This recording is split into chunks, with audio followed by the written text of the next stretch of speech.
राज्याच्या अर्थसंकल्पामध्ये शेतकऱ्यांसाठी अतिशय मोठी बातमी मिळण्याची शक्यता आहे। राज्याच्या अर्थसंकल्पात शेतकऱ्यांसाठी एखादी गोड बातमी असू शकते अशी चर्चा आहे। शेतकऱ्यांच्या कर्जमाफीची या अर्थसंकल्पात घोषणा होण्याची शक्यता आहे। जिल्हा मध्यवर्ती बँकांकडून सरकारने कर्जदार शेतकऱ्यांची माहिती मागवलेली आहे। जून 2025 पर्यंत थकबाकीदारांची माहिती मागवली जाते। जून 2026 पर्यंत शेतकऱ्यांना कर्जमाफीचं आश्वासन सरकारने दिलं होतं। नाशिकमध्ये 74,000 शेतकऱ्यांची माहिती सरकारच्या पोर्टलवरती अपलोड देखील करण्यात आलेली आहे।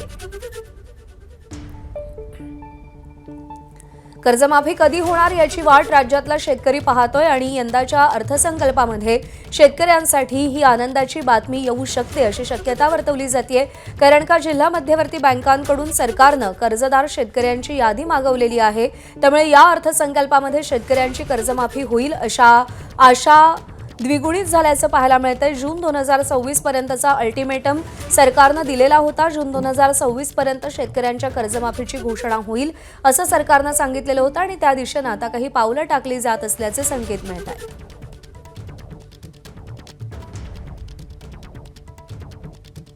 संदर्भात बोलण्यासाठी माझ्यासोबत जिल्हा बँकेचे मुख्य कार्यकारी अधिकारी अरविंद सराय सर, काय नेमकं कसं काम सुरू आहे? कारण अनेक ठिकाणं बघितलं आपण तर शेतकऱ्यांची माहिती आपण त्या ठिकाणी संकलित करतो। या ठिकाणी आपण राज्य शासनाच्या मदतीसाठी जी परदेशी साहेब आहेत त्यांच्या अध्यक्षतेखाली एक समिती गठीत केलेली आहे। या समितीच्या अनुषंगानं राज्यातील सर्व जे काही थकबाकीदार शेतकरी आहेत त्या शेतकऱ्याची 30/6/25 आणि 30/9/25 या तारखेवरची माहिती मागवलेली आहे। त्या अनुषंगानं जिल्ह्यातील सर्व सेवा सहकारी सोसायटीच्या सचिव बांधव असतील, बँकेचे इन्स्पेक्टर असतील, बँकेचे शाखाधिकारी असतील यांच्यामार्फत आम्ही ती माहिती कलेक्ट करत आहोत। या ठिकाणी आम्हाला असं हे आहे की या योजनेला किंवा ही जी माहिती आपण गोळा करतोय याच्यामध्ये मान्य विभागीय सहनिबंधक असतील, मान्य जिल्हा उपनिबंधक असतील किंवा शासनाची जे काही यंत्रणा आहे ती यंत्रणा पण आपल्याला खूप सहकार्य करत आहे। आणि साधारणतः 74,178 अकाउंट्स आहेत आणि त्याच्यापैकी आज तारखेला 72,745 अकाउंट अपलोड झालेले आहेत। 1433 शिल्लक आहेत। सर, त्यामध्ये काय काय माहिती मागवतोय? कारण शेतकऱ्यांचं कर्ज किती आहे, त्यावर लागलेलं व्याज, अनेक ठिकाणी शेतकरी नेत्यांनी, संघटनांनी, त्या ठिकाणी शेतकऱ्यांनी प्रश्न उपस्थित केले होते की जी मूळ रक्कम आहे त्यापेक्षा जास्त त्या ठिकाणी व्याज लागलेलं आहे। अशा पद्धतीनं काय काय नेमकी माहिती आपण या शेतकऱ्यांची मागवतोय आणि काय ते अपलोड करतोय? संस्था स्तरावर जी शेतकऱ्यांचे कर्ज बाकी आहे त्या कर्जबाकीचा संपूर्ण तपशील, मग साधं कर्ज असेल, मध्यम मुदती कर्ज असेल, लॉंग टर्म असेल, शेतकऱ्यांना त्या विकास सोसायटीकडून जे कर्ज उचललेलं आहे त्या अनुषंगानं सर्व माहिती अपलोड करण्याचं काम चालू आहे। यामध्ये शेतकऱ्यांची कोणकोणती माहिती घेतली जाते? कारण फार्मर आय डी अलीकडे आपण जर बघितलं तर प्रत्येक शेतकऱ्याला त्या ठिकाणी आवश्यक होतं आणि आधार कार्ड असेल, त्यांचा सातबारा असेल, कुटुंबातली माहिती असेल, ही काय काय नेमकी त्या ठिकाणी आपण मागवतोय?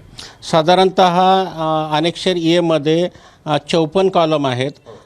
या पहिल्या 20 कॉलममध्ये शेतकऱ्यांची मूलभूत माहिती आहे। मग शेतकऱ्यांचं नाव असेल, त्यांचा जिल्हा असेल, तालुका असेल, सोसायटी असेल, सोसायटीचं मेंबर आय डी असेल, त्याचा मोबाईल नंबर असेल, ॲग्री स्टॅक असेल, जेंडर असेल, या सगळ्या गोष्टी सुरुवातीच्या 20 कॉलममध्ये आहेत। आणि बाकीच्या ज्या कॉलम आहेत त्या बाकीच्या कॉलममध्ये त्यांनी कधी कर्ज उचललेले आहे, कधी थकीत झालेले आहे, 30/6/25ची पोझिशन काय आहे, 30/9/25ला किती आउटस्टँडिंग आहे, प्रिन्सिपल किती आहे, व्याज किती आहे, या सगळ्याची माहिती त्या याच्यामध्ये नमूद आहे।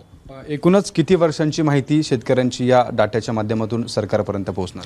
असं म्हणजे 30/9/25 आणि 30/6/25ला जे आउटस्टँडिंग थकीत आहे त्याची माहिती मागच्या याच्यामध्ये त्याच्यामध्ये उल्लेख नाही आहे।